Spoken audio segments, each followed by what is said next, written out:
को अग्रगण्य कहा गया है आसनों में। ठीक है, ये बताइए कि कुंडलिनी जागरण कौन से आसन से होता है हठ प्रदीपिका में? मच्छिंद्रासन। सिद्धासन। मत्स्येंद्रासन है सही आंसर, वेरी गुड। मैं पश्चिमोत्तानासन क्या बोला आपने, क्या बोला जाता है इसमें? पश्चिमोत्तानासन को आसनों में अग्रगण्य कहा गया है।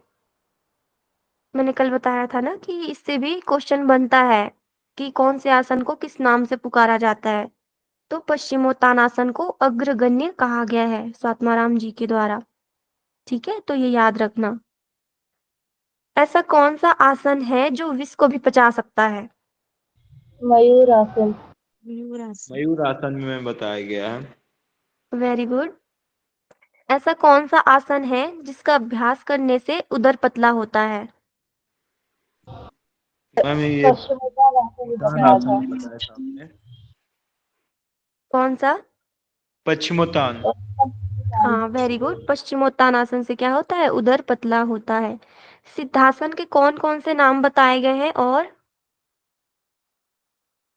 वज्रासन बताया गया, मुक्तासन, पद्मासन बताया है। और एक? गुप्तासन। पद्मासन भी गुप्तासन। बताया है। हाँ जी, गुप्तासन है ना। आसनों में सबसे मेन आसन कौन सा है? सिद्धासन। सिद्धासन। Very good. तीनों बंध किस आसन के अभ्यास से लग जाते हैं? सिद्धासन। सिद्धासन से। हाँ, सिद्धासन के अभ्यास से है ना।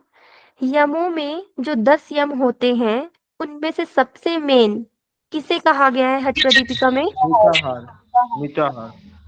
और नियम में? अहिंसा। अहिंसा। Very good. इसका मतलब ये है कि आप सभी की प्रिपरेशन अच्छी चल रही है। तो ठीक है, नियम फिर में अब हम आज की क्लास स्टार्ट करते हैं।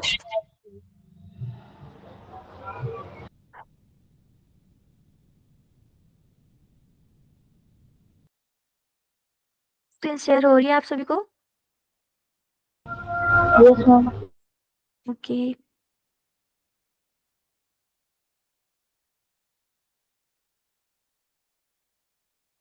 कल हमने सिद्धासन तक देखा था, आज हम पद्मासन से पढ़ना स्टार्ट करेंगे। ठीक है,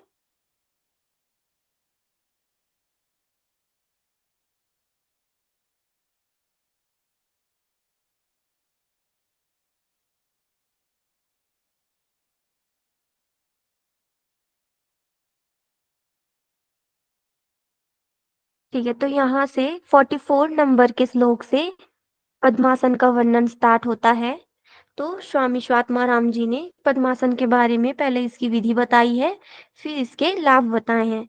तो जो कल भी हमने डिस्कस किया था, तो उन सब में भी जितने आसनों में लाभ बताया गया है, आपको लाभ पर ज्यादा फोकस करना है, क्योंकि जितने क्वेश्चन होते हैं वो लाभ से ही पूछे जाते हैं।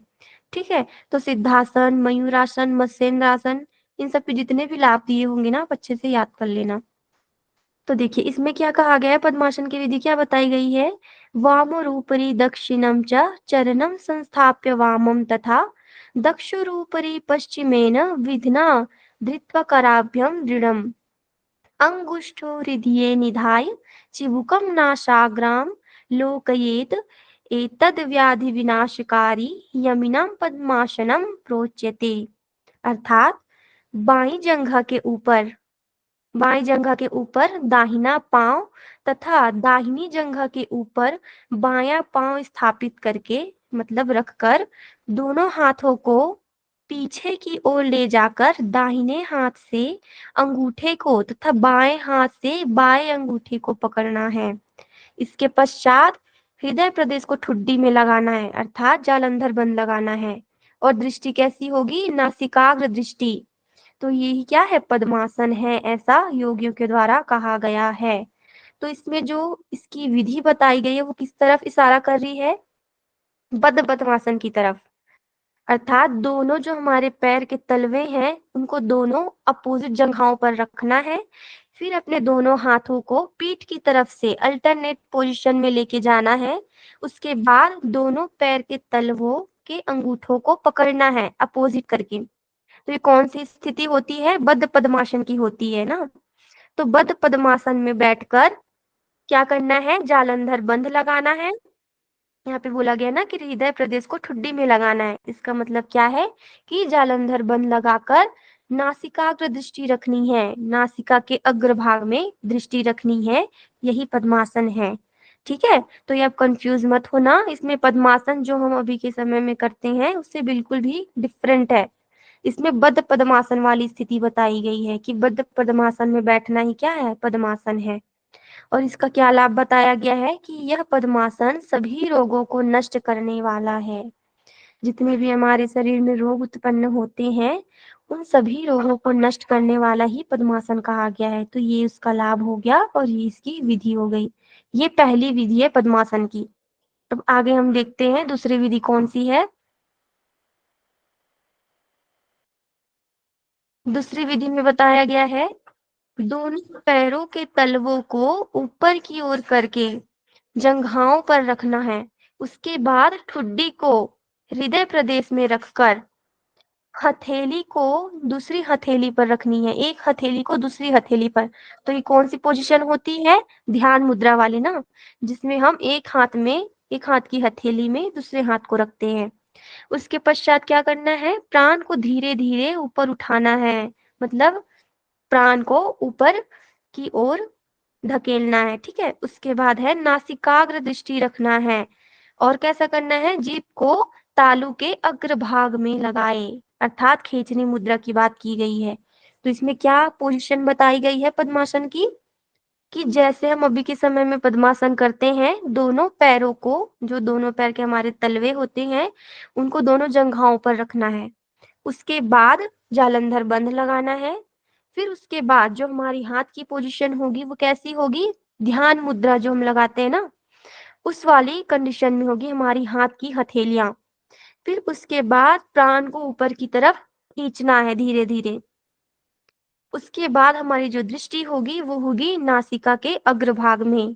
और इसके साथ ही हमें क्या करना है, खींचनी मुद्रा का अभ्यास करना है। कैसे, जब हम जीभ को मोड़कर तालू के अग्रभाग में लगाने की कोशिश करते हैं तो वो खींचनी मुद्रा कहलाता है। तो खींचनी मुद्रा का अभ्यास भी इसमें करना है, ये क्या होगा, पद्मासन होगा। तो ये बहुत इंपॉर्टेंट है जो इसकी विधि है। तो ये आपको डिफरेंस याद रखना है दोनों विधियों में। पहले विधि में क्या बताया गया था कि बद्ध पद्मासन लगाना है, उसके पश्चात जालंधर बंद लगाना है और नासिका के अग्रभाग में दृष्टि रखनी है। केवल 3 चीजें बताई थी उसमें। लेकिन दूसरा जो मत है उसमें क्या बोला गया है कि सबसे पहले तो आपको नॉर्मल पद्मासन लगाना है जैसे हम अभी के समय में करते हैं। उसके पश्चात जालंधर बंद लगाना है, उसके बाद नासिका के अग्रभाग में दृष्टि भी रखनी है। और इसके साथ ही साथ हमें क्या करना है, हमारी जो हाथ की पोजीशन होगी वो ध्यान मुद्रा में होगी और हमें खींचनी मुद्रा का अभ्यास भी करना है। तो ये जो है वो दूसरा मत है। ठीक है, तो ये 2 प्रकार की विधि है जो स्वामी स्वात्माराम जी ने बताई है। तो ये दोनों विधि आपको अच्छे से याद होना चाहिए, डिफरेंस पता होना चाहिए कि कौन कौन सी विधि में कौन कौन सी मेन चीजें है, दूसरे में कौन सी मेन चीजें हैं, खींचनी मुद्रा और ध्यान की स्थिति। तो ये 2 चीजें आप याद रखना इसमें।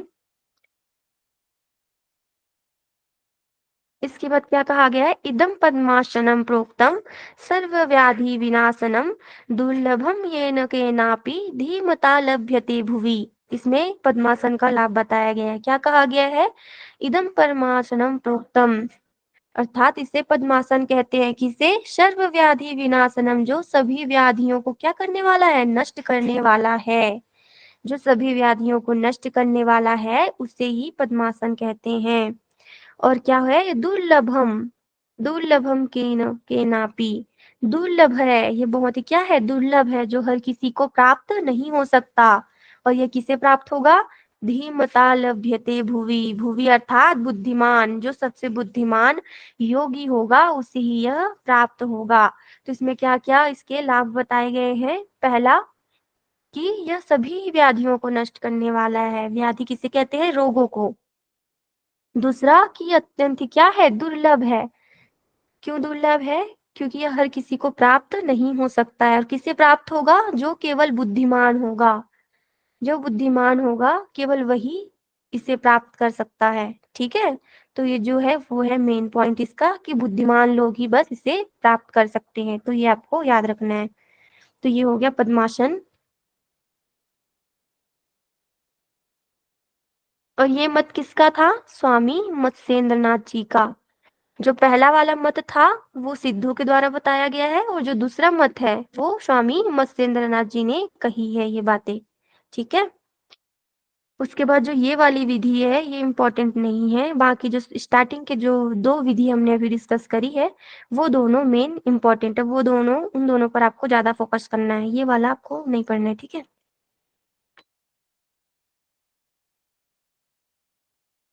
उसके बाद हमें वर्णन मिलता है सिंहासन का। अभी हमने कौन-कौन से पढ़ा? सबसे पहले सिद्धासन, फिर सिंहासन, जो 4 मेन आसन है उसमें से हमने भी 2 डिस्कस किया है। पहला कौन-सा? सिद्धासन और दूसरा जो अभी हमने डिस्कस किया पद्मासन। इसके बाद हम पढ़ेंगे सिंहासन। इसमें क्या कहा गया है? गुल्फो च विष्णस्याधः शिवन्यः पार्श्वयो क्षिपेत दक्षिणे सव्य गुल्फम तु दक्ष गुल्फम तु सेवति। अर्थात दोनों एड़ी अंडकोश के नीचे सिवनी के दोनों और बाईं एड़ी को दक्षिण पार्श्व में तथा दाईं एड़ी को वाम पार्श्व में लगाए। अर्थात जो हमारे पैर की पोजीशन होगी वो कैसी होगी? अपोजिट डायरेक्शन में होगी। दोनों पैरों को पहले सामने से खोलना है, घुटनों के बल पहले बैठना है, फिर जैसे हम वज्रासन में बैठते हैं ना, ठीक उसी प्रकार की पोजीशन में पहले बैठना है, फिर सामने की ओर से दोनों पैरों को, घुटनों को खोलना है और जो पीछे हमारे तलवों की पोजीशन होगी वो अल्टरनेट होगी, जमीन से लगी हुई। उसके बाद क्या करना है? दोनों हाथों को घुटनों पर रखकर, अब देखिए इसमें हाथ की पोजीशन क्या बताई गई है? दोनों हाथों को घुटनों पर रखना है और सभी उंगलियों को फैलाना है। मुख को चौड़ा खोलकर नासिका के अग्रभाग में दृष्टि रखना है। यही क्या है? सिंहासन है। और जो हम अभी के टाइम में सिंहासन करते हैं वो इससे बिल्कुल अलग है। जैसे अभी के टाइम में जो हम सिंहासन करते हैं उसमें क्या पोजीशन होती है? घुटने तो खुले हुए होते हैं, लेकिन जो हमारे हाथ की पोजीशन होती है वो जमीन पर होती है। हम जमीन पे हाथ रखकर सामने की ओर मुख करके, और कौन सी दृष्टि होती है उसमें? सांभवी मुद्रा लगी होती है और हम गर्जना निकालते हैं सिंह की तरह। वो अभी के समय में इस प्रकार की विधि होती है सिंहासन की, लेकिन इसमें क्या बताया गया है कि घुटनों के बल बैठना तो है, सामने को जो घुटने हैं वो खुले रहेंगे, लेकिन हाथ की पोजीशन क्या है इसमें कि दोनों हाथ जमीन में ना रहकर घुटनों के ऊपर रहेंगे और हमारी उंगलियां फैली हुई होगी घुटनों के ऊपर ही। और इसमें दृष्टि कैसी होगी? नासिकाग्र दृष्टि होगी, ना कि संभवी। ठीक है, तो ये चीजें आपको ध्यान रखनी है। पहला हाथ की पोजीशन, कि हाथ की पोजीशन घुटनों में होगी, और दूसरा कि दृष्टि नासिका के अग्रभाग में होगी। तो ये जो विधि है वो होगी सिंहासन की। उसके बाद क्या कहा गया है? योगियों द्वारा पूजित यह सिंहासन कहलाता है। सिंहासन किसके द्वारा पूजित है? श्रेष्ठ योगियों के द्वारा। आसनों में उत्तम, यह आसन तीनों बंधों के अभ्यास को सरल बनाता है। आसनों में क्या कहा गया है इसे? उत्तम। ये भी मेन है, बहुत इंपॉर्टेंट है, इससे भी क्वेश्चन बन सकता है। जिस तरीके से पश्चिमोत्तानासन को अग्रगण्य कहा गया है, ठीक उसी प्रकार जो सिंहासन है उसको आसनों में उत्तम कहा गया है। तो ये आप याद रखना कि सिंहासन को आसनों में उत्तम कहा गया है और किसके द्वारा कहा गया है? श्रेष्ठ योगियों के द्वारा, है ना। और यह क्या करता है? इसका क्या लाभ बताया है इसमें कि यह तीनों बंधों के अभ्यास को सरल बनाता है। कौन कौन से 3 बंध? जालंधर, उद्यान और मूल बंध। ये तीनों बंधों के अभ्यास को यह सरल बनाता है। तो इसमें कहने का क्या मतलब है? जो 3 बंध हैं वो लगेंगे तो सिद्धासन की अभ्यास से। जब हम सिद्धासन का अभ्यास करते हैं तो तीनों बंध अपने आप ही लगने लग जाते हैं, लेकिन इस अभ्यास को सरल कौन बनाएगा? इजी कौन बनाएगा? वो बनाता है सिंहासन। तो इसमें कहने का क्या मतलब है? स्वात्माराम जी क्या कहना चाह रहे हैं कि सबसे पहले सिंहासन का अभ्यास करो, उसके बाद सिद्धासन का अभ्यास करो। ठीक है, तो इस प्रकार से इसमें वर्णन मिलता है। इतना है क्लियर सबको? जी मैम।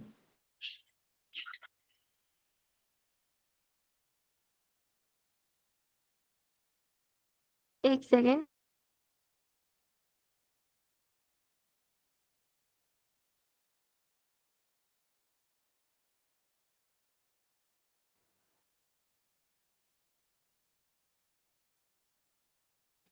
ठीक है, तो हम आगे देखते हैं। अब हम देखते हैं भद्रासन कि भद्रासन के बारे में क्या विधि इसमें बताई गई है। इसमें क्या कहा गया है? गुल्फौ च वृषंशाधः सीवन्यः पार्श्वयोः क्षिपेत् सव्ये गुल्फं तथा सव्ये दक्ष गुल्फं तु दक्षिणे पार्श्वपादौ च पाणिभ्यां दृढं बद्ध्वा सुनिश्चलं भद्रासनं भवेदेत सर्वव्याधि विनाशनम्। ये क्या है? सर्वव्याधि विनाशनम गोरक्षासन मित्याहु हृदम वै सिद्ध योगिनः। अर्थात दोनों एड़ियों को अंडकोश के नीचे सिवनी के पार्श्व में रखे। सिवनी कौन सा होता है? पेरिनियम रीजन, ठीक है। बाई एड़ी को सिवनी के वाम भाग में तथा दाई एड़ी को सिवनी के दाहिने भाग में रखना है और इसके अग्र भाग को अच्छी प्रकार से पकड़कर स्थिर हो जाएं। इसमें क्या कहा गया है? ये कौन सी स्थिति है? अर्थात जब हम तितली आसन का अभ्यास करते हैं तो जो तितली आसन में हम पैरों को आगे की ओर अंदर की ओर जब हम खींचते हैं फिर इसको पकड़ के बैठ जाना है, तो ये जो पोजीशन होगी वो भद्रासन की होगी, ऐसा इसमें भी मेंशन है। और इसके लाभ क्या बताया गया है इसमें कि यह व्याधियों को नाश करने वाला है, सभी प्रकार की व्याधियों को नाश करने वाला है। सिद्ध योगी, इसी को गोरक्षासन भी कहते हैं। ये बहुत इंपॉर्टेंट है कि गोरक्षासन के नाम से किस आसन को जाना जाता है, तो इसका आंसर क्या होगा? भद्रासन, ठीक है। इसे क्या कहते हैं? सिद्ध योगी लोग कहते हैं गोरक्षासन, किसे? भद्रासन को। तो इसकी स्थिति क्या है? पहले तो कि अर्ध तितली आसन में बैठना है, तितली आसन में हमें बैठना है। फिर जब हम तितली आसन में पैरों को अंदर की ओर खींचते हैं और दोनों अपने हाथों को इंटरलॉक कर लेना है, फिंगर्स को, और उसे पकड़कर बैठ जाना है तलवों को। तो ये जो स्थिति होगी वो होगी भद्रासन की, ठीक है। तो इसे भद्रासन कहते हैं। और लेकिन सिद्ध योगी जो हुए हैं वो इसे गोरक्षासन के नाम से भी जानते हैं। तो ये आपको याद रखना है कि गोरक्षासन के नाम से किसे जाना जाता है।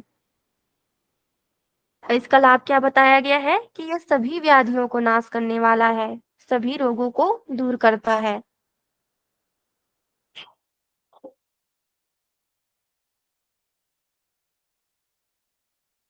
ये इम्पोर्टेंट नहीं है, ये आपको नहीं करना है, ये इम्पोर्टेंट है। ये श्लोक आप याद कर लेना, इससे संस्कृत में श्लोक पूछे जाते हैं, तो ये आपको याद करना है। 57 नंबर का श्लोक।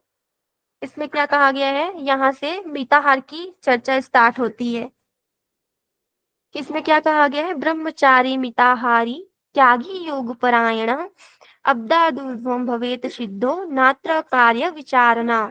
अर्थात ब्रह्मचारी जो ब्रह्मचर्य का पालन करते हैं, मिताहारी जो मिताहार का सेवन करते हैं, त्यागी जिन्होंने सब कुछ क्या त्याग रखा है, किसी भी चीज में आसक्ति ना हो, योग परायण जो योग के प्रति समर्पित हैं, तो इन चारों को ही क्या होती है? भवेत सिद्धो, सिद्धि होती है। कब सिद्धि होती है? कब सिद्धि होती है? इसमें क्या बताया गया है कि 1 साल से कम समय में भी उनको सिद्धि की प्राप्ति हो जाती है, ऐसा स्वामी स्वात्माराम जी कहते हैं। इसमें क्या कहा गया है कि जो 1 साल के अंतर्गत या उससे कुछ और समय में सिद्धि प्राप्त हो जाती है, और वो सिद्धि किसे प्राप्त होगी? 4 लोगों को। कौन कौन से? पहला कि जो ब्रह्मचर्य का पालन करेगा, दूसरा जो मिताहार का सेवन करेगा, मिताहार के अंतर्गत पथ्य भी आ जाएंगे, ठीक है ना। जो पथ्य हो, पथ्य भोजन का सेवन करेगा या मिताहार का सेवन करेगा, तथा जो त्यागी होगा, कैसा त्यागी होगा? जिसके अंदर किसी भी प्रकार का आसक्ति का भाव ना हो, जिसने मोह माया छोड़ रखी हो, ठीक है, जो त्यागी होगा, तथा जो योग के प्रति पूर्ण समर्पित होगा, अर्थात जिसके अंदर समर्पण की भावना हो पूरी तरीके से। जो ऐसे होंगे, ऐसे जो योगी होगा, उनको ही 1 साल में सिद्धि प्राप्ति होगी, ऐसा स्वामी स्वात्माराम जी कहते हैं। तो ये 4 चीजें आपको याद रखनी है: ब्रह्मचारी, मिताहारी, त्यागी और योग में परायण।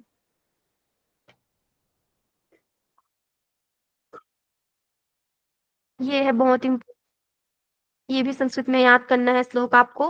ये मिताहार का श्लोक है। इसमें क्या कहा गया? ये 58 नंबर का श्लोक है ना। इसकी श्लोक संख्या भी आप याद कर लेना, श्लोक संख्या भी पूछी जाती है इससे। इसमें कहा गया है सुस्निग्धम मधुराहारश् चतुर्थांश विवर्जितः भुज्यते शिव संप्रीत्यै मिताहार स उच्यते। अब देखिए इसमें क्या कहा गया है, सुस्निग्धम। सुस्निग्ध का अर्थ क्या होता है, जो भोजन चिकना हो। मधुर आहारस, मधुर आहार अर्थात जो अच्छा हो, खाने में प्रिय लगे। चतुर्थांश विवर्जिता, उसका चतुर्थांश चौथा भाग छोड़कर। भुज्यते शिव संप्रीत्य, भगवान को अर्पण करके हमें खाना चाहिए, वही क्या है, मिताहार स उच्यते, मिताहार कहा गया है। क्या कहा गया है इसमें, मिताहार कौन सी चीजें होंगी, जो क्या होगा, सुस्निग्ध होगा अर्थात चिकना होगा, मधुर होगा अर्थात अच्छा होगा, प्रिय भोजन होगा जो हमारे मन को अच्छा लगेगा। और भगवान शिव को, भगवान को अर्पित करके कैसा खाना है, चौथाई भाग छोड़कर खाना है। कैसे चौथाई भाग, देखिए अगर हम एक सर्कल बनाए उसके 4 भाग करें, तो इसमें से जो 3/3 भाग है, ये जो 3 भाग है इसमें से यहाँ से लेके यहाँ तक, वो आपको ग्रहण करना है, लेकिन जो चौथा भाग है वो क्या करना है, स्किप कर देना है, ये छोड़ देना है। चतुर्थांश भाग छोड़ने की बात की गई है, तो ये क्या होगा, मिताहार कहा जाएगा। आया समझ में। घेरन संहिता में कितने भाग आहार ग्रहण करने की बात कही गई है मिताहार में, 1/2। और कितने भाग छोड़ने की बात कही गई है उसमें, श्लोक याद है आपको। मैम श्लोक नहीं याद है बट पूरा वो याद है मैम। 1/2 खाने को बोला गया है, 1/2 छोड़ने को बोला गया है, जिसमें 1/3 जो है वाटर रहेगा, और एक चौथा 1/4 जो है मैम एयर रहेगा। वेरी गुड, बहुत अच्छा ना, ऐसे ही याद करना है। जो घेरन संहिता में है उसमें 1/2 खाने के लिए बोला गया है। जो तीसरा भाग होगा वो पानी के लिए खाली छोड़ना है, और जो चौथा भाग होगा वो वायु के संचालन के लिए। तो सेम वर्णन इसमें भी कहा गया है, इसमें केवल एक डिफरेंस मिलता है, इसमें 1/3 हमें खाने के लिए कहा है, 1/3 जो पोर्शन है वो हमें आहार ग्रहण करना है, लेकिन जो चौथा पोर्शन है वो छोड़ना है।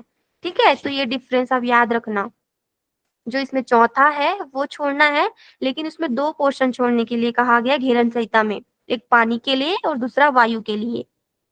तो ये श्लोक आप याद कर लेना, इससे इजी रहेगा आपको डिफरेंस पता करना। अब देखिए उसके बाद क्या क्या वर्णन मिलता है, उसके बाद हमें वर्णन मिलता है अपथ्य आहार का। ये भी बहुत इंपॉर्टेंट है, इससे हमेशा जो है संस्कृत वाले श्लोक पूछे जाते हैं। जैसे ऑप्शन में दे सकते हैं कट, वम्ल, सर्ष, कुलत्थ कोल, इस प्रकार से संस्कृत वाले शब्द वहां पे होते हैं जो नेट के एग्जाम में आते हैं, तो आपको ये संस्कृत के श्लोक याद करने हैं।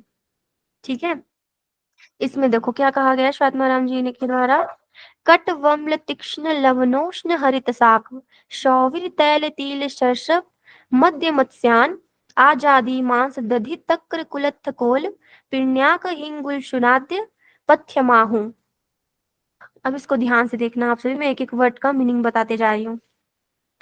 कट, कट का मतलब होता है कटु, कटु का अर्थ होता है कड़वा। वम्ल, वम्ल होता है अम्ल, अम्ल मतलब होता है खट्टा। तीक्ष्ण, तीक्ष्ण का मतलब होता है तीखा। लवनोष्ण, लवन और उष्ण, लवन जो होता है वो होता है नमकीन, उष्ण होता है गरम। हरित शाक, हरी सब्जियां, कौन कौन सी चीजें बताई मैंने, कड़वी, खट्टी, तीखा, नमकीन, गरम और हरी सब्जियां। सौविर, सौविर किसको कहते हैं, सरसों को। ठीक है, सौविर मतलब सरसों। तैल, तैल मतलब होता है तेल। तिल, तिल जो हम यूज करते हैं, तिल। सरसस, सरसस का मतलब होता है, सॉरी यहाँ पे सरसस का मतलब होगा सरसों, और सौविर का मतलब होता है खट्टी भाजी। ठीक है ना, मैंने यहाँ पे थोड़ा मिस्टेक कर दिया। सौविर का मतलब होता है खट्टी भाजी, और सरसस का मतलब होगा सरसों। मध्य का मतलब होता है मदिरा, मत्स्यान मतलब होता है मछली। तो कितनी चीजें हो गई, कड़वी, खट्टी, तीखा, नमकीन, उष्ण, हरी सब्जियां, सौविर मतलब खट्टी भाजी, तेल, तिल, सरसों, मदिरा और मछली। आजादी मांस, आजादी मांस मतलब बकरे आदि का मांस, जो भी मांसाहार चीजें हैं। दधी, दधी का मतलब होता है दही। तक्र, तक्र का मतलब होता है छाछ। ठीक है, कुलत्थ कोल, कुल्थी और कोल। जो कुल्थी होता है वो मसूर के दाने के आकार की एक दाल होती है, ठीक है। और कोल का मतलब होता है बेर। फिर है पिण्याक। पिण्याक हिंग गुल चुनादिम पत्थम्याहू। पिण्याक का मतलब होता है खल्ली, हींग मतलब हींग, गुल शुनाद्यम अर्थात लहसुन। ये सारे क्या कहे गए? अपथ्य कारक कहे गए हैं। तो कौन कौन सी चीजें हैं?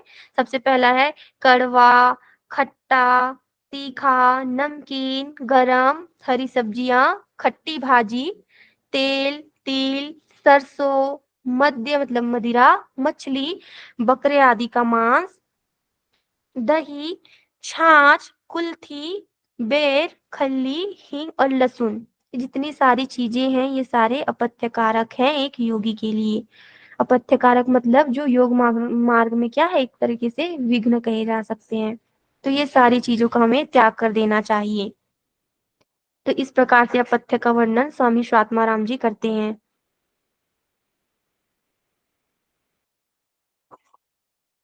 इसके अलावा भी कुछ और अपथ्यकारक चीजें हैं जिनका भी हमें त्याग करना चाहिए। उसका वर्णन 60 नंबर के श्लोक में हमें मिलता है। इसमें क्या कहा गया है? भोजन महितम विद्यात पुनरप्युष्णीकृतम रुक्षम अतिलवनम अम्लयुक्तम कदसन शाकोत्कटम वर्ज्यम।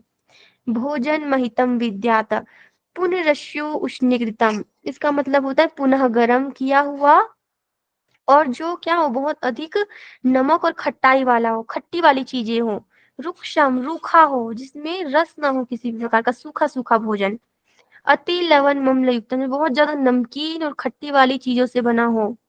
कदसन शाकोत्कटम वर्जम, इस प्रकार के जो शाक युक्त भोजन है वो हमारे लिए वर्जित है। इसे हमें क्या करना चाहिए? छोड़ देना चाहिए, त्याग कर देना चाहिए। कौन कौन सी चीजें? फिर से गर्म किया हुआ, अधिक नमक और खट्टाई वाला, और उत्कट वर्जित शाक युक्त जो भोजन है, जो कि मना है हमारे लिए खाना, इन सब का हमें क्या कर देना चाहिए? त्याग कर देना चाहिए। तो इस प्रकार से अपथ्य चीजों का वर्णन स्वामी स्वात्माराम जी करते हैं। ये श्लोक भी बहुत इंपॉर्टेंट है, इसको भी आपको याद करना है। उसके बाद ये श्लोक है, ये भी बहुत इंपॉर्टेंट है। इसमें क्या कहा गया, इसका आप एक्सप्लेनेशन याद करना। जो ये वाला श्लोक है इसका आपको श्लोक याद करने की आवश्यकता नहीं है। इसमें क्या कहा है स्वामी स्वात्माराम जी ने कि योगाभ्यास के प्रारंभ में ही अग्नि का सेवन, स्त्री का संग और लंबी यात्रा, ये तीनों चीजों का हमें त्याग कर देना चाहिए। अग्नि का सेवन, इससे आप क्या समझते हैं?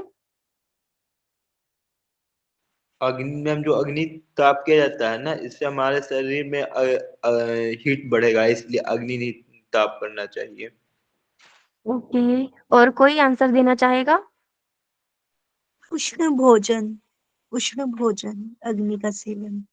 जब भी हम योगाभ्यास करने से पहले, बहुत लोगों से आपने सुना होगा कि हमें खाना खाना नहीं चाहिए उससे पहले, योगाभ्यास से पहले। क्यों? क्योंकि जब भी हम कोई भी खाना हम ग्रहण करेंगे, कोई भी भोजन ग्रहण करेंगे, उससे क्या होगा? हमारी जठराग्नि प्रदीप्त होगी, और जब हमारी जठराग्नि प्रदीप्त होगी तो हम योगाभ्यास नहीं कर पाएंगे। उससे क्या होता है?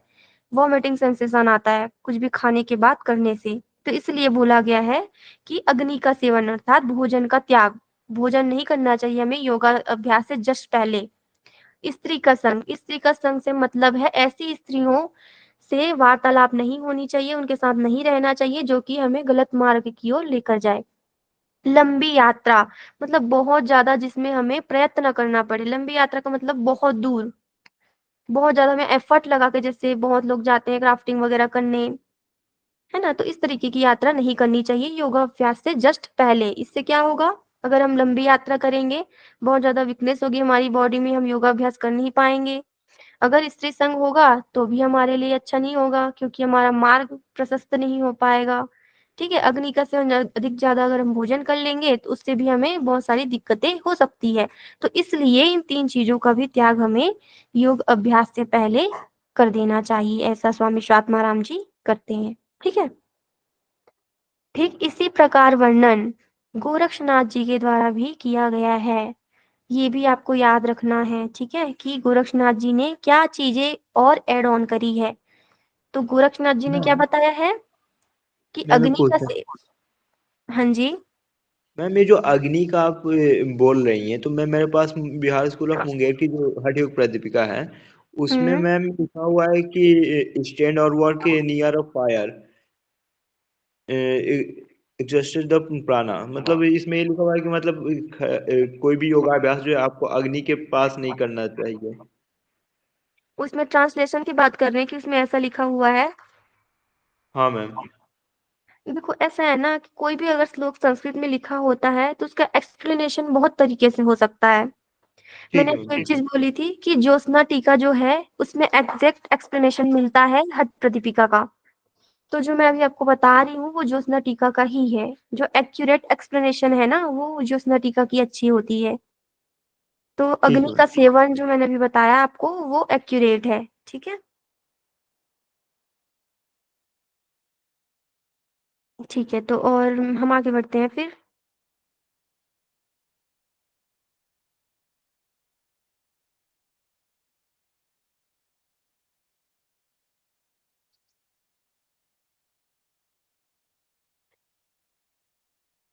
देखो गोरक्षनाथ जी ने क्या बताया है, स्वात्माराम जी ने क्या बताया था, अग्नि का सेवन, स्त्री का संग और लंबी यात्रा, ये 3 चीजें हमें छोड़नी है। उसी प्रकार गोरक्षनाथ जी ने भी वर्णन किया है। उन्होंने क्या कहा गया है, एक चीज ध्यान रखना इसमें कि ये जो श्लोक है गोरक्षनाथ जी के द्वारा ये हठ प्रदीपिका में ये श्लोक नहीं है वर्णित, लेकिन इन्होंने एक टिप्पणी के रूप में यहाँ दिया है ताकि हमें ये चीज भी याद रहे, है ना। तो इसमें क्या क्या चीजें हैं, अग्नि का सेवन, स्त्री का संग और लंबी यात्रा, ये 3 चीजें तो मेंशन है ही। इसके अलावा और की कौन सी चीजें हैं जिनका हमें त्याग कर देना चाहिए, दुर्जनों का स्थान। दुर्जनों का स्थान कहने का मतलब है ऐसे लोग जो बहुत ज्यादा छल कपट में लगे हो, जिनका कोई एम ना हो। तो जो ऐसे लोग जिस स्थान में रहते हो उस स्थान में हमें जाना ही नहीं चाहिए, वो उस स्थान का हमें त्याग कर देना चाहिए। उसके बाद है प्रातः काल स्नान, मतलब जिनका बहुत ज्यादा संकल्प होता है कि सुबह 5 बजे नहाना है या 4 बजे ही नहाना है, वो आगे पीछे चेंज नहीं कर सकते हैं। तो इस प्रकार का नियम पालन में आग्रह नहीं होना चाहिए कि जिसे हम चेंज ही ना कर पाए और हमारी तबीयत खराब हो जाए, है ना। तो इस प्रकार का भी प्रातः काल स्नान, इसका भी हमें त्याग कर देना है। उपवास आदि शरीर को कष्ट देने वाले कार्य, एक कंडीशन में उपवास तो अच्छी होती है, जो बहुत ज्यादा कफ वाले लोग होते हैं उन आदि लोगों के लिए उपवास वाली कंडीशन बहुत अच्छी मानी गई है। लेकिन जो योग का अभ्यास करने के लिए जा रहे हैं उनके लिए अगर शरीर को बहुत ज्यादा कष्ट हो रहा है उपवास करने से, तो ऐसी चीजों का भी हमें कुछ समय के लिए त्याग कर देना चाहिए, ऐसा स्वामी गोरक्षनाथ जी जो है वो कहते हैं। ठीक है, तो ये कुछ चीजें और है जो आप एड ऑन कर लीजिएगा। क्या क्या था वो, प्रातःकाल स्नान, दुर्जनों का स्थान और उपवास आदि शरीर को कष्ट देने वाले कार्य, वो हमें त्याग कर देने चाहिए। ठीक है, तो ये क्या थे, अपथ्य कारक चीजें थी जिनका हमें त्याग करना है। ये हमारे योग मार्ग में क्या है, एक तरीके से विघ्न की भांति कार्य करते हैं।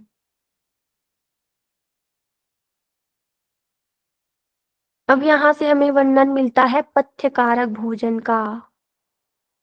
ये बहुत इंपॉर्टेंट है। जितने भी मैं श्लोक आपको बता रही हूँ वो संस्कृत में आपको याद करने हैं, क्योंकि संस्कृत से बनकर ही क्वेश्चन बनते हैं इससे, ठीक है ना। एक्सप्लेनेशन आपको पता होनी चाहिए, लेकिन इसके साथ साथ संस्कृत के वर्ड्स भी आपको पता होना चाहिए कि कौन सा वर्ड संस्कृत में क्या लिखा है। तो ये श्लोक भी आपको याद करना है। स्वामी स्वात्माराम जी क्या कहते हैं इसमें, गोधूम शाली वसिष्ठिक शोभनात्रम क्षीराज्य खंड नवनीत सीतामधूनि सुंठी पटोलक फलादि पंचशाकम मुदगादि दिव्य मुदकम च यमनेन्द्र पथ्यम। अर्थात गोधूम, गोधूम का अर्थ क्या है इसमें, गोधूम का अर्थ होता है गेहूं। शाली, शाली का अर्थ क्या बताया गया, चावल। यव, यव का अर्थ होता है जौ। षष्टिक शोभनात्रम, षष्टिक शोभनात्रम में 60 चावल जैसे सुपाच्य अन्न। उसके बाद है क्षीर, क्षीर का अर्थ होता है दूध। आज्य, आज्य का क्या मतलब होता है, घी। खंड मतलब होता है खांड। नवनीत, नवनीत का मतलब होता है मक्खन। फिर होता है शीता, शीता का मतलब है मिश्री। मधुनी, मधुनी का अर्थ होता है मधु। सुंठी, सुंठी का अर्थ होता है सुंठ। परवल जैसे फल आदि, पटोलक फलादि पंचशाकम, परवल जैसे 5 प्रकार, परवल जैसे ऐसे परवल के समान बहुत सारे फल और इसके साथ साथ ही पंचशाकम 5 प्रकार की भाजियां या 5 प्रकार के साग। तो वो 5 प्रकार के साग कौन-कौन से होते हैं इसके बाद हम नीचे वाले श्लोक में पढ़ेंगे। मुदक, मुदक मतलब होता है मूंग और दिव्य उदकम इसका मतलब है वर्षा का जल। ये सब क्या है हमारे लिए? पथ्य कारक कहा गया है। पथ्य कारक मीन्स इन सब का हमें सेवन करना है। कौन-कौन सी चीजों का? गेहूं, चावल, जौ, साठी चावल जैसे अन्न, दूध, घी, दही पथ्य कारक था कि अपथ्य कारक है? मैम दही अपथ्य है, अपथ्य इसमें बताया था। अपथ्य हाँ अपथ्य है ना, ये कंफ्यूज मत होना। दूध पथ्य कारक कहा गया है लेकिन दही अपथ्य कारक कहा गया है ना। दूध, घी, खांड, मक्खन, मिश्री, मधु, सुंठ, परवल जैसे आदि फल, 5 प्रकार के साग और मूंग और वर्षा का जल, ये सभी क्या है? पथ्य कारक कहे गए हैं। तो ये चीजें आपको बहुत अच्छे से याद करनी है। जो हिंदी एक्सप्लेनेशन है उसके साथ साथ संस्कृत एक्सप्लेनेशन भी, ठीक है? संस्कृत में जो वर्ड है वो आप उनके साथ साथ आपको हिंदी याद करना है ताकि पेपर में अगर क्वेश्चन इससे बन के आए तो छूटना नहीं चाहिए। अब मुझे ये बताइए कि जो परवल है वो घेरन संहिता में पथ्य कारक में था कि अपथ्य कारक में था? पथ्य में है मैम, अपथ्य पथ्य में है मैम। नहीं, वो अपथ्य में था। ठीक है, वो अपथ्य कारक में था। कटहल, परवल, ये सारी चीजें अपथ्य कारक में थी उसमें। ठीक है, तो आगे देख लेते हैं अब हम। ये आप अच्छे से याद कर लेना, श्लोक बहुत इंपॉर्टेंट है और क्वेश्चन बनता ही है और इसमें कंफ्यूज नहीं होना है ना। दही था अपथ्य, दूध था पथ्य। तो आप एक काम कीजिएगा, एक कॉलम बनाइएगा कॉपी में और दोनों जो पथ्य है और जो अपथ्य है उसको आप ऐसे डिवाइड करके बना लीजिएगा, ऐसे में इजी होता है याद करना। ठीक है, तो आगे देखें हम। अब देखो इसमें 5 प्रकार के शाक की चर्चा थी। वो 5 प्रकार के शाक कौन-कौन से हैं? यहाँ पे दिया हुआ है। शाकम, साकं सर्वं चक्षुष्यं चक्षुष्यं शाकपंचकं जीवन्ती मास्तु मस्त्याक्षी मेघनाथ पुनर्नवा। कौन कौन से हैं? देखो जीवंती यहाँ पे दिया हुआ है, जीवंती, भथुआ, चौलाई, मेघनाथ और पुनर्नवा। ये 5 प्रकार की जो शाक हैं वो क्या है? पथ्य कारक कहे गए हैं। ठीक है, ये आपको नाम रखना है, एक्सप्लेनेशन इसकी याद रखनी है आपको। कौन कौन से हैं 5 सब्जियां? जीवंती, भथुआ, चौलाई, मेघनाथ और पुनर्नवा। ये 5 मेन हैं। घेरन संहिता में इसका वर्णन नहीं मिलता है 5 प्रकार के भाजियों का, ठीक है? 5 प्रकार के शाकों का वर्णन उसमें नहीं है। ये केवल हट प्रदीपिका में है। उसमें 5 शाक तो है पर नाम नहीं है उसमें मेंशन। तो इसमें से 5 जो इसमें मेंशन किए गए हट प्रदीपिका में उसके नाम आपको अच्छे से याद करने हैं। कौन-कौन से हैं? जीवंती, भथुआ, चौलाई, मेघनाथ और पुनर्नवा। तो ये हो गए हमारे पथ्यकारक चीजें। इसके बाद जो ये श्लोक है ये भी बहुत इंपॉर्टेंट है, ये भी पथ्य का ही है। इसमें क्या कहा गया है? पुष्टम सुमधुरम सिग्धम गव्यम धातु प्रपोषणम मनोभिलषितम योग्यम योगी भोजन माचरित। हमारा भोजन कैसा होना चाहिए? पथ्यकारक भोजन जो है पुष्टम, पुष्ट करने वाली, किसको? धातुओं को पुष्ट करने वाली, सुमधुरम, मधुर लगने वाली, जो हमें मन को अच्छी लगे, स्निग्धम, चिकना होना चाहिए, गव्यम, गव्यम मतलब जो गाय के दूध की बनी हो। कैसा होना चाहिए? पुष्टम मतलब अच्छा होना चाहिए, पुष्टिकारक होना चाहिए, जो हमारे धातुओं को पुष्ट करे। सुमधुरम मधुर होना चाहिए, प्रिय लगना चाहिए। स्निग्धम चिकना होना चाहिए। गव्यम गाय के दूध की बनी हो। और कैसा हो? मनोभिलषितम मन को प्रिय लगने वाली, मन के अनुकूल हो। वही क्या? योग्यम योगी भोजन माचरित। इसी प्रकार का भोजन एक योगी के लिए अच्छा होता है।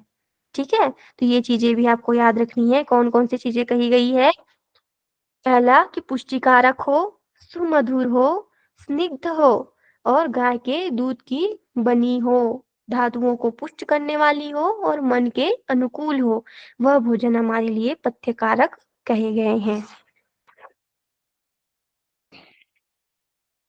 इसके बाद ये भी इसका श्लोक आपको याद नहीं करना है, इसका केवल एक्सप्लेनेशन आप याद करना इस श्लोक का। इसमें बताया गया है कि इसमें सिद्धि किसे किसे प्राप्त होगी। अब इसमें मैंने पहली क्लास में आप लोग को एक चीज बताई थी कि जो स्वामी स्वात्माराम जी है वो बाह्य आडंबर का बहुत विरोध करते हैं अपने हठ प्रदीपिका ग्रंथ में। तो इस श्लोक में इसी चीज के बारे में हमें वर्णन मिलता है। जैसे कि पहले के टाइम में क्या होता था कि महिलाएं योगाभ्यास नहीं कर सकती हैं या वृद्ध जो हो चुके हैं वो योगाभ्यास नहीं कर सकते हैं, ऐसा कहा जाता था। तो इस चीज का खंडन करते हुए स्वामी स्वात्माराम जी श्लोक में बताते हैं कि कोई साधक युवा हो या फिर वृद्ध हो चुका हो या बहुत अधिक वृद्ध हो चुका हो या फिर योगी रोगी हो या फिर क्या हो दुर्बल हो, कैसा भी हो, वह योग का अभ्यास कर सकता है और उसे सिद्धि प्राप्त हो सकती है। लेकिन कब होगी? जब वह आलस्य रहित होकर योग का अभ्यास करेगा। ठीक है, तो ये चीजें आपको अच्छे से याद रखना है। कब प्राप्त होगी सिद्धि? अगर वह आलस्य को त्याग कर अभ्यास करता है तभी उसको सिद्धि प्राप्त होगी। और किसे प्राप्त होगी? चाहे वह युवा हो, वृद्ध हो, अधिक वृद्ध हो या फिर रोगी हो, कैसा भी हो उसको सिद्धि प्राप्त हो सकती है, बशर्ते आलस्य नहीं होना चाहिए। ठीक है ना?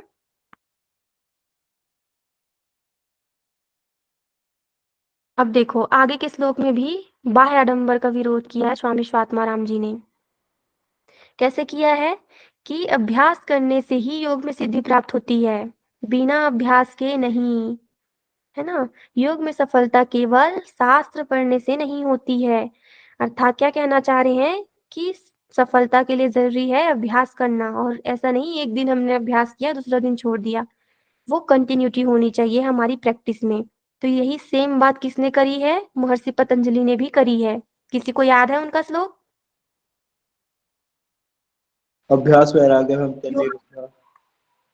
हाँ, अभ्यास का क्या श्लोक बताया है उन्होंने? तत्र स्थितो यत्नो अभ्यास, जहाँ पर वहां पे उसके बाद अभ्यास करो। उन्होंने क्या वेरी मैं गुड, उसके बाद उन्होंने क्या बताया कि अभ्यास कैसे सिद्ध होगा? स तु दिन का निरंतर सत्कारा सवितो दृढ़ भूमि, लंबे समय तक वेरी दृढ़तापूर्वक अभ्यास करना चाहिए। Very good. तो ठीक इसी प्रकार स्वामी स्वात्माराम जी ने भी कहा है। कैसे कहा है? कि हमें अभ्यास करते रहना चाहिए, तभी क्या होगा? हमें सिद्धि की प्राप्ति होगी। केवल हमें शास्त्र का अध्ययन कर लेने से सिद्धि की प्राप्ति नहीं हो सकती है। ठीक है ना? तो इस प्रकार से स्वामी स्वात्माराम जी आगे के श्लोकों में भी वर्णन करते हैं। क्या कहा गया है उन्होंने? कि विशेष प्रकार के वेशभूषा धारण कर लेने से सफलता प्राप्त नहीं होती है और ना ही बात करने से फल प्राप्त होता है। फल की प्राप्ति का कारण क्या है? केवल अभ्यास ही है। तो पूरे इस 3 श्लोक में स्वामी स्वात्माराम जी केवल इसी चीज पर फोकस कर रहे हैं कि हमें सबसे ज्यादा हमारे लिए जरूरी है अभ्यास होना चाहिए, योगाभ्यास। किसी भी चीज को अगर आप स्टार्ट करते हैं इसमें कंटिन्यूटी होनी चाहिए। ऐसा नहीं कि आपने बुक से कुछ पढ़ लिया और स्टार्ट करना, किसी भी चीज को प्रैक्टिस करना शुरू कर दिया आप लोगों ने, ऐसा नहीं होना चाहिए। पहली चीज होनी चाहिए क्योंकि गुरु के मार्गदर्शन में, और दूसरी चीज है कि उसमें कंटिन्यूटी हो, अभ्यास होना चाहिए हर किसी के पीछे। तभी वह चीज क्या होगा? सिद्ध होगा और हमें सिद्धि की प्राप्ति होगी। ठीक है? तो ऐसा स्वामी स्वात्माराम जी कहते हैं। और एक चीज इन्होंने बोली है कि विविध आसन, कुंभक तथा विविध मुद्राओं, ये सब हठ योग के अभ्यास राजयोग में सफल होने तक करने चाहिए। जो जितने भी सारे अभी उन्होंने आसन के बारे में बताया, जितने अपथ्य कारक चीजें और पथ्य कारक चीजों के बारे में उन्होंने मेंशन किया, उनका अभ्यास हमें कब तक करना है? जब तक हमें राजयोग की प्राप्ति ना हो जाए। राजयोग का अर्थ क्या बताया था मैंने?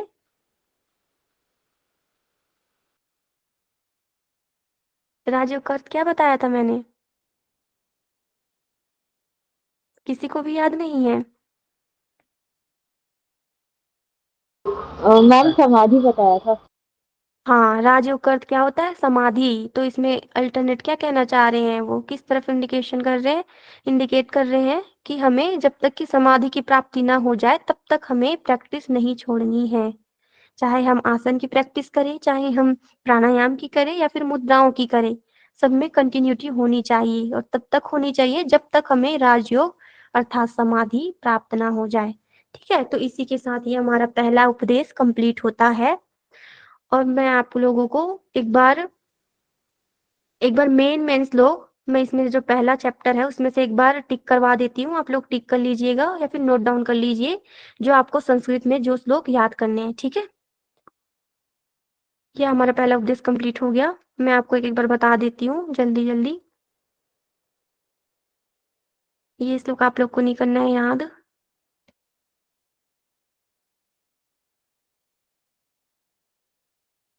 इसमें एक्सप्लेनेशन याद करना है। 64 जो है उसका एक्सप्लेनेशन याद करना है कि किसे किसे सिद्धि प्राप्त होगी। ये श्लोक आपको याद करना है। 63 ये बहुत इंपॉर्टेंट है। अपथ्य, अपथ्य, पथ्य और मिताहार के जितने श्लोक इसमें मेंशन है वो सब आपको याद करने हैं, एक भी नहीं छोड़ना है। और सीक्वेंस सारा सेम होना चाहिए, ठीक है। पथ्य के मतलब जो पथ्य कारक चीजों का वर्णन है उसका भी श्लोक संख्या मतलब अच्छे से याद होनी चाहिए आपको, वो भी सीक्वेंस में, कि कौन से पथ्य कारक चीजों के बाद कौन सी चीजों का वर्णन मिलता है। ठीक उसी प्रकार से पथ्य कारक का भी याद करना है सीक्वेंस में। तो इसके श्लोक बहुत पूछे जाते हैं, आपको श्लोक कैसे भी हो आप याद कर लो। तो ये है, ये वाला श्लोक बहुत इंपॉर्टेंट है, ये याद कर लेना आप। उसके बाद ये गोधूमशाली वाला जो श्लोक है 62 नंबर, ये भी आप याद कर लेना। ये श्लोक आपको याद नहीं करना है जो गोरक्षनाथ जी ने बताया है, ये आप एक्सप्लेनेशन याद करना। जो अपथ्य कारक है ये, इसे भी आपको याद करना है श्लोक, ये भी याद करना है, ये भी अपथ्य का है, कट्वम्ल। ये वाला भी याद करना है श्लोक। ये जितने मैं बता रही हूँ ना बहुत इंपॉर्टेंट है ये सारे, इससे हमेशा क्वेश्चन पूछा जाता है। इस वाले श्लोक में जो 57 नंबर का श्लोक है उसमें केवल ये वाली लाइन याद करनी है आपने, ब्रह्मचारी मिताहारी त्यागी योग परायणा। ठीक है, ये पहली लाइन याद कर लेना। उसके बाद जितने भी आसन के श्लोक हैं उसमें कुछ भी याद नहीं करना है, केवल उसके लाभ में जो दिया होगा वो याद करना है। जो लाभ बताया गया होगा संस्कृत में केवल उन्हीं पर फोकस करना है आपको, क्योंकि कभी भी विधि नहीं पूछी जाती है। उसमें जो बंद लगाया होगा किसी भी विधि में, तो वो बंद और जो दृष्टि बताई होगी ये 2 चीजें आप याद कर लेना, और लाभ। जैसे इसमें लाभ बताया गया है कि सभी व्याधियों का नाश होता है, तो ये संस्कृत में क्या दिया होगा, सर्व व्याधि विनाशनम। तो ये चीजें आपको याद करनी है, ठीक है, आया समझ में। जो लाभ संस्कृत में मेंशन होंगे ना केवल वही याद करना है आपने आसनों में से।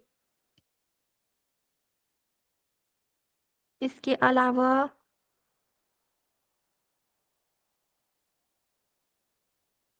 अलावा जो मैंने 6 बाधक तत्व 6 साधक तत्व का जो आपको बताया था और मठ का वर्णन बताया था, सुराज्य धार्मिक देशे वाला श्लोक, ये 2-3 श्लोक और हैं जो मेन है जो आपको याद करना है। बाकी कोई भी श्लोक आपको याद नहीं करना है, एक्सप्लेनेशन याद रखनी है सबकी, ठीक है।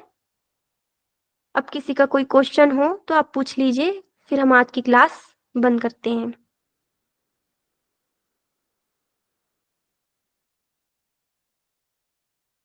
किसी का कोई प्रश्न तो नहीं?